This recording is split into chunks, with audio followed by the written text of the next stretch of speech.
मैं मनगढ़ंत बातें नहीं बताऊंगा कि 2 बार राधे राधे कह लो, टाली पीट लो, 4 बार बिहारी जी के दर्शन कर आओ, 1 बार दान कर दो, 1 बार गंगा स्नान कर लो, तुम्हारी मुक्ति हो जाएगी। जीवन में नहीं होने वाली, चक्कर लगाते लगाते मर जाना,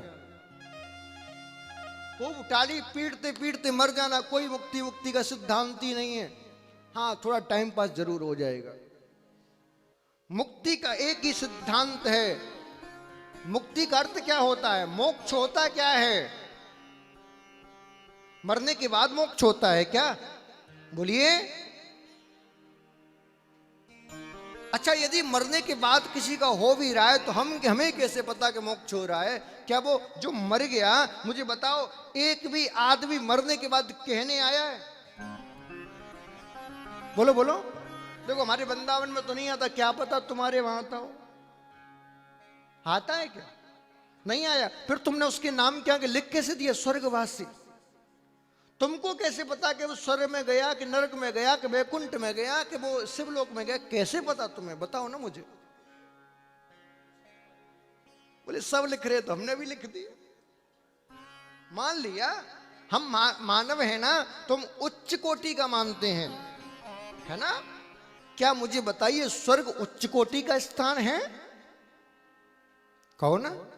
कल ही बताया था मैंने, बताया था तुम्हें, बताया था कि वहां बताया था? होटल का सिद्धांत नहीं बताया तुम्हें? नहीं बताया, बता देता हूं। स्वर्ग क्या है? स्वर्ग जैसे जी आश्रम, वो स्वर्ग ही है, मान लो।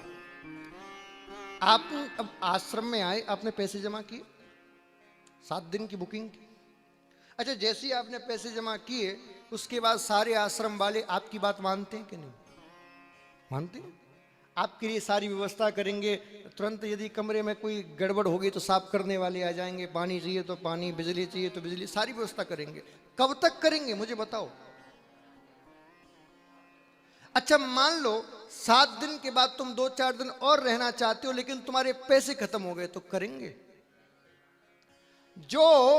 जो काम करने वाले तुम्हारे बैग को गाड़ी में से निकाल के और तुम्हारे कमरे में रख रहे हैं, वही काम करने वाले बाद तुम्हारे कमरे में से बैग को निकाल के बाहर फेंक देंगे। हाँ जी।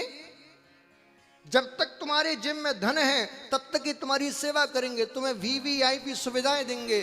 ठीक उसी प्रकार स्वर्ग है, जब तक तुम्हारे खाते में सत्कर्मों रूपी धन है तब तक स्वर्ग में खूब आनंद करोगे। जिस दिन वो खाते में से वो सत्कर्म रूपी धन चला जाएगा, उसी दिन स्वर्ग से उठा के तुम्हें धरती पर फिर फेंक दिया जाएगा।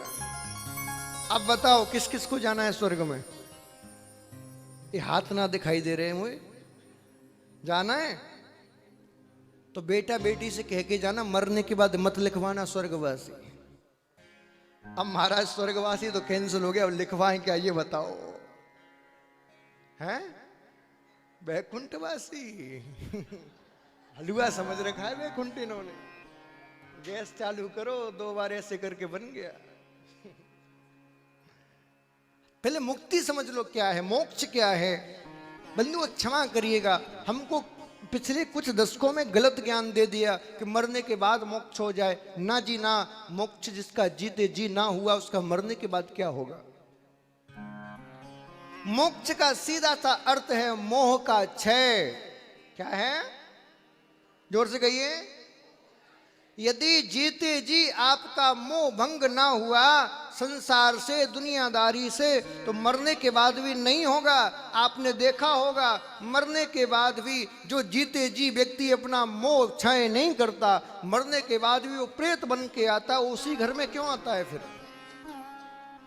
मान लीजिए आपके पिताजी, दादाजी, परदादाजी खत्म हो गए, तो शरीर तो समाप्त हो गया ना, वो तो आत्मा रूप में है, प्रेत रूप में कहीं भी जा सकते। तुम्हारे ही घर क्यों आ रहे हैं?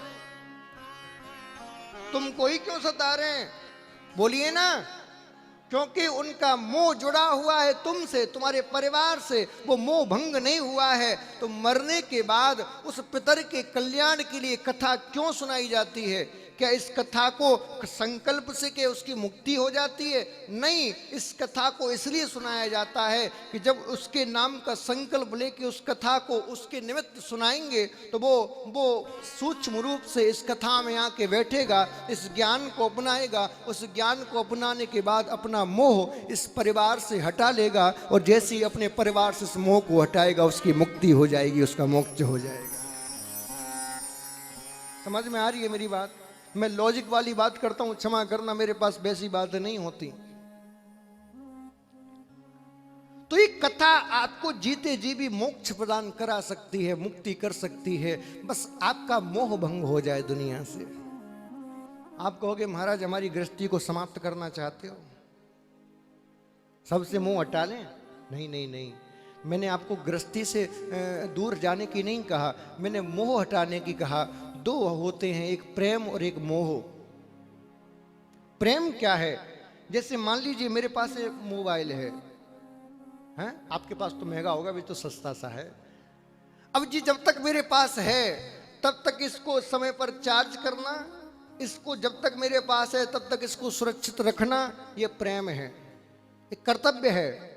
लेकिन ये खो जाए, टूट जाए, कहीं कहीं छूट जाए, मान लो फूक जाए, कुछ भी हो जाए, और मैं इसके वियोग में बैठ के रोने लगूं, यही मोह है। समझ में आ रही है मेरी बात? किसी वस्तु की केयर करना, किसी व्यक्ति की केयर करना, जब तक वो हमारे सानिध्य में है, अपना कर्तव्य समझकर उसको सुरक्षित रखना, ये प्रेम है। लेकिन उसके जाने के बाद उसके वियोग में बैठ के रोते रहना, यही मोह है।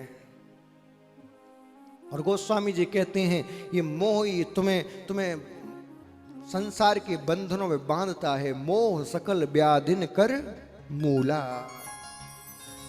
तो यदि आपको मुक्ति चाहिए तो आपको इस संसार से ये मोह भंग करना होगा, तभी आपको मुक्ति की प्राप्ति हो सकती है।